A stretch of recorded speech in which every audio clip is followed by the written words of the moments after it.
भारतीय उपमहाद्वीप में सुरक्षा संतुलन एक अत्यंत संवेदनशील विषय है।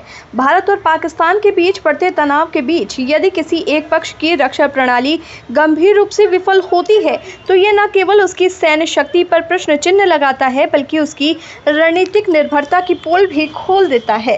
पाकिस्तान के मामले में ये खतरा और अधिक गहरा है क्योंकि उसकी सैन्य संरचना का बड़ा हिस्सा चीन निर्मित हथियारों पर आधारित है।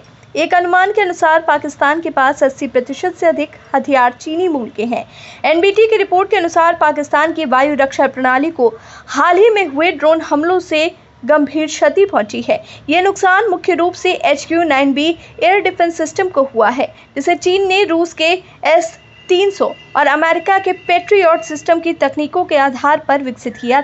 ये सिस्टम कराची, ग्वादर और इस्लामाबाद जैसे संवेदनशील इलाकों में तैनात किया गया था और इसे भारत के राफेल, ब्रह्मोस और Su-30 MKI जैसी क्षमताओं का मुकाबला करने हेतु खरीदा गया था। रिपोर्ट के अनुसार ये हाईटेक सिस्टम ड्रोन जैसे अपेक्षाकृत सरल हमलों के सामने निष्क्रिय हो गया और उसे जमीनी स्तर पर भारी नुकसान हुआ है। चीन ने HQ-9B सिस्टम की जो क्षमताएं बताई थी, जैसे 120 से 250 किलोमीटर तक की मारक दूरी, AESA रडार, मल्टी ट्रैकिंग और मल्टी टारगेटिंग एंगेजमेंट, ये सब वास्तविक परीक्षण में विफल होती नजर आई हैं। ये केवल तकनीक की विफलता नहीं है बल्कि ये चीन द्वारा बार बार किए गए सैन्य दावों की भी एक विफलता है।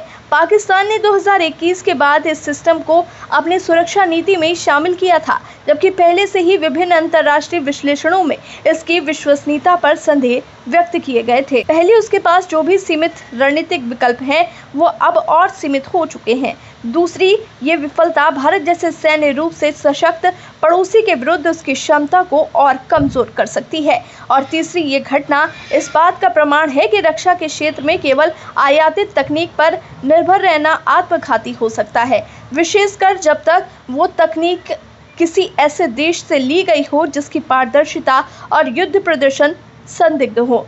अंततः ये प्रकरण चीन की रक्षा तकनीक की वास्तविक क्षमता पर वैश्विक सवाल उठाता है और पाकिस्तान की रक्षा नीति को पुनर्विचार के लिए बाध्य करता है। अब ये केवल सामरिक असफलता नहीं बल्कि एक कूटनीतिक चेतावनी भी है कि आत्मनिर्भरता और दूरदर्शी रणनीति के बिना कोई भी देश अपने अस्तित्व की रक्षा नहीं कर सकता।